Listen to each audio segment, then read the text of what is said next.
আসসালামু আলাইকুম রহমতুল্লাহ। 2025 সালে রমজান মাসে কিছুদিন বাকি আছে। কিছুদিন পর রমজান শুরু হচ্ছে, সবাইকে রমজানের শুভেচ্ছা। তো রমজান মাসে অনেকেই ব্যবসা করতে চায়। যারা বলে যে ভাই আমাদের একটু পুঁজি কম, বা আমরা স্টুডেন্ট আছি, ঈদের কেনাকাটার একটা ব্যাপার থাকে, মার্কেট করার একটা ব্যাপার থাকে। তো রমজান মাসে স্বল্প সময়ে আহ, কিছু টাকা ইনকাম করে নিজেও মার্কেট করতে চাই, প্রিয়জনদেরও মার্কেট করাই দিতে চাই। আসলে ত্যাগেই প্রকৃত সুখ, আমরা সবাই জানি, তাই না? মানে ভোগে সুখ না করে অনেকেই আমরা যদি কাউকে গিফট দিতে পারি, ধরেন আপনি একজন স্টুডেন্ট মানুষ, আপনি ছোট্ট একটা ব্যবসা করে 2 টাকা ইনকাম করলেন, সেটা দিয়ে আপনার বাবারে আপনি ঈদে পাঞ্জাবি কিনে দিলেন, আপনার মায়ের শাড়ি কিনে দিলেন, ছোট ভাই বোন থাকলে তাদেরকে কাপড় চোপড় কিনে দিলেন। এই যে প্রাপ্তি, এই প্রাপ্তিটা কিন্তু অনেক বড় এবং খুব ভালো লাগার। তো যারা লজ্জা শরম কম আছে, তারা ছোট্ট, খুব বেশি ছোট না, 3টা বিজনেস আইডিয়া দিব। পুঁজি খুব বেশি প্রয়োজন নাই, আপনি অল্প পুঁজি দিয়েই অল্প সময়ের মধ্যে পার্ট টাইমে 3টা ব্যবসা করতে পারবেন। যারা আমার এই চ্যানেলে নতুন আছেন, অবশ্যই আমার এই চ্যানেলটা সাবস্ক্রাইব করে সাথেই থাকবেন। তো আমরা প্রথম যে ব্যবসার কথাটা বলবো, একদম রমজানের ট্রেন্ডিং বিজনেস, এটা হচ্ছে খেজুরের ব্যবসা। আপনি জানেন যে রমজানে কি পরিমাণ খেজুরের চাহিদা বেড়ে যায়? জানেন না? অবশ্যই জানেন। যেহেতু রমজানের বেশ কিছুদিন এখনো বাকি আছে, আপনি যদি আমার ভিডিওটা দেখে থাকেন, আপনি জানেন কিনা না জানলে বলছি, বাংলাদেশের খেজুরের বৃহত্তর পাইকারি মার্কেট হচ্ছে ঢাকার বাদামতলী। ব্যবসা করতে গেলে বা যদি করতে চান, যদি ইচ্ছা থাকে, তাহলে কোনো চিন্তা ভাবনা না করে একদম বাদামতলীতে চলে যাবেন। বাদামতলীতে গিয়ে আপনি সেখানকার যারা বড় বড় পাইকাররা আছে, যারা বাদাম সরাসরি বিভিন্ন দেশ থেকে নিয়ে আসে, তাদের সাথে আপনি কথা বলবেন।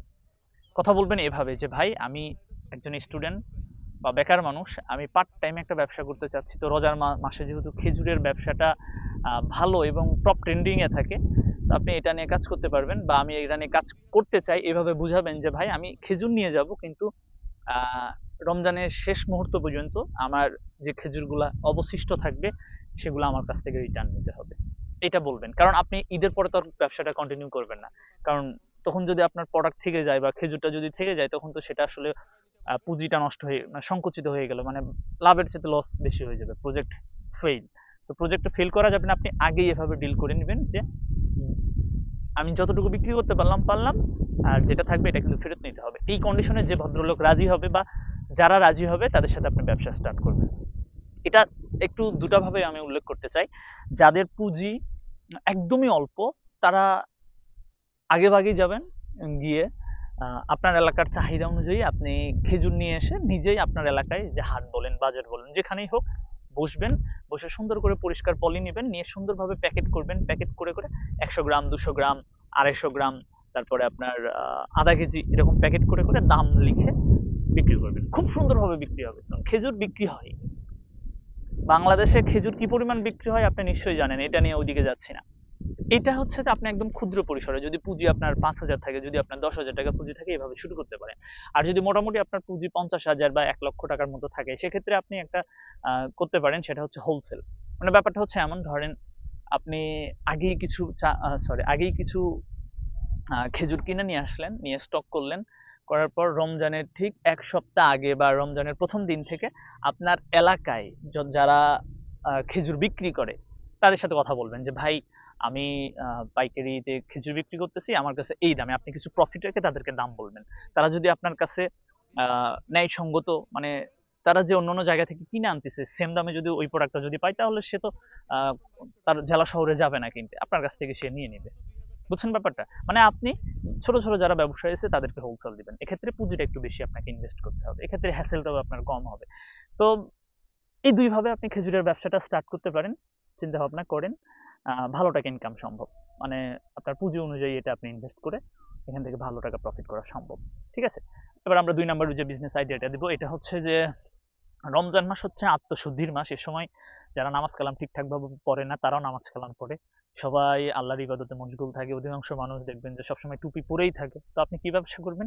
টুপির ব্যবসা করবেন, আপনি আতরের ব্যবসা করবেন, আপনি পাঞ্জাবির ব্যবসা করবেন, মেসওয়াক করে মানুষজন, এগুলার ব্যবসা করবেন। হ্যাঁ, বিশেষ করে কোনো মসজিদের আশেপাশে যদি একটা টুল বা একটা টেবিল নিয়ে যদি আপনি বসতে পারেন, আপনি আতর রাখলেন, আপনি টুপি রাখলেন, আপনি মেসওয়াক রাখলেন, জায়নামাজ রাখলেন, হ্যাঁ, তসবি রাখলেন, এগুলো কিন্তু রমজান মাসে প্রচুর কেনা বেচা হয়।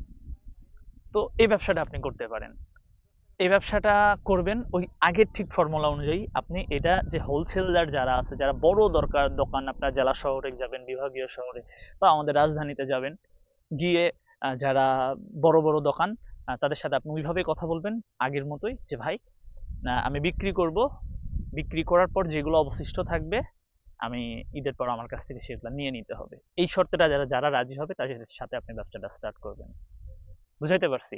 এখান থেকে কিন্তু ভালো টাকা প্রফিট। বিশেষ করে আতর, টুপি এগুলাতে কিন্তু মানুষ খুব বেশি দামাদর করতে পারে না বা ওভাবে হয় না। আমি নিজে দেখেছি যে একটা আতর যেটা ৳৮০ ৳১০০ বিক্রি হয়, এগুলা কেনা পড়ে সর্বোচ্চ ৳৪০ থেকে ৳৫০। একদম আমি নিজে দেখেছি। আপনি চিন্তা করেন। সো এখান থেকে কিন্তু ভালো টাকা প্রফিট করা সম্ভব। কাজেই যারা বেকার ভাইয়েরা আছেন, আ যে ভাই ব্যবসা খুঁজে পাই না, কি ব্যবসা করব? পুঁজি নাই।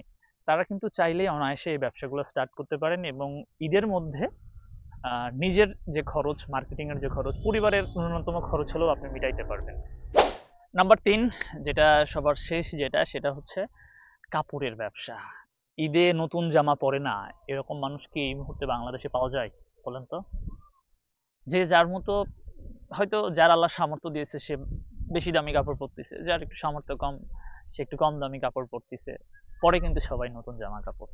এখন এই জায়গাতে আপনাকে ধরতে হবে। আপনি সেম আগের মতো একদম, যদি পাঞ্জাবি বিক্রি করতে চান, যারা পাঞ্জাবি প্রোডাকশন করে, যারা সরাসরি তৈরি করে, এরকম অনেক কারখানা আছে। গুগলে সার্চ করেন, ইউটিউবে ঘাটাঘাটি করেন, আপনি পেয়ে যাবেন। এরকম যাবেন আপনি একদম পাঞ্জাবির কারখানায় গিয়ে আপনি পাইকারি দরে তাদের কাছ থেকে কিনবেন। বলবেন যে ভাই যতগুলো বিক্রি করতে পারলাম পারলাম, না পারলে আপনাদেরকে রিটার্ন নিতে হবে। এই শর্তে যারা রাজি হবে তাদের সাথে পাঞ্জাবি নিয়ে ব্যবসা শুরু করতে পারেন। পাঞ্জাবি প্রচুর কেনা বেচা হয়। এক্ষেত্রে আপনি ২-৩ টা আইটেম রাখতে পারেন। আপনি ভালো টি-শার্ট রাখতে পারবেন, আপনি আ ভালো শার্ট রাখতে পারবেন, আপনি জিন্সের প্যান্ট, গ্যাভাইটিং প্যান্ট, বিভিন্ন কিছু। বিভিন্ন আইটেম নিয়ে ব্যবসা করতে পারেন। সেক্ষেত্রে আপনি বেবি আইটেম নিয়ে শুধু কাজ করতে পারবেন। বাচ্চাদের পোশাক-আশাক বিক্রি করতে পারেন বা জেন্টস আইটেম, ছেলেদের শুধু পোশাক-আশাক যেগুলা বা ফিমেলদের যেগুলা আছে, আপনি আপনার মতো করে যেটা আপনার ভাল লাগে, মন টানে, সেইটা নিয়ে সুন্দরভাবে কিন্তু এই ব্যবসাগুলো করতে পারবেন। আপনার গ্রামেই করতে পারবেন বা আপনি যদি আ শহরতলিতে থাকেন, যেখানে একটু লোক সমাগম বেশি, একটা চেয়ার, একটা ভ্যান হোক, যেভাবেই হোক, আপনি দেখেন না ঈদের মধ্যে কিন্তু, ঈদের মধ্যে না শুধু, বাংলাদেশে মধ্যবিত্ত শ্রেণীর মানুষ সবচাইতে বেশি এবং নিম্ন মধ্যবিত্ত শ্রেণীর মানুষ বেশি। এই মানুষগুলা অধিকাংশ সময় দেখবেন যে ভ্যান থেকে কাপড় কিনে। অধিকাংশ সময়। আপনি যদি ভ্যানে ভালো প্রোডাক্ট দিতে পারেন, মানুষ নেবে, কেন নেবে না? কাপড়ের ব্যবসা হচ্ছে সবচাইতে লাভজনক ব্যবসা, আপনারা সবাই জানেন। শুধু মনে রাখতে হবে যে আপনি যাদের কাছ থেকে নিচ্ছেন এই প্রোডাক্ট গুলা, তারা যাতে আপনার কাছ থেকে পরে রিটার্ন নেয়। এই শর্তে রাজি রেখেই আপনি ব্যবসা স্টার্ট করবেন। আরেকটা কথা বলি, দেখুন, আপনি স্টুডেন্ট লাইফে থাকা অবস্থায় যদি ২-৪ টাকা ইনকাম করা শিখতে পারেন, তাহলে এটা কিন্তু আপনার জন্য একটা এক্সট্রা অভিজ্ঞতা।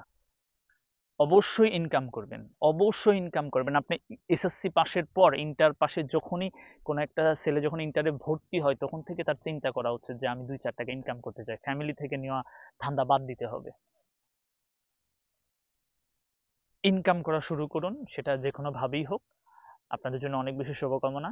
যারা বিশেষ করে ছাত্র ভাইয়েরা আছেন, তাদেরকে আমি বলব, ইনকাম করতে হবে সৎভাবে, লজ্জা শরম থাকা যাবে না।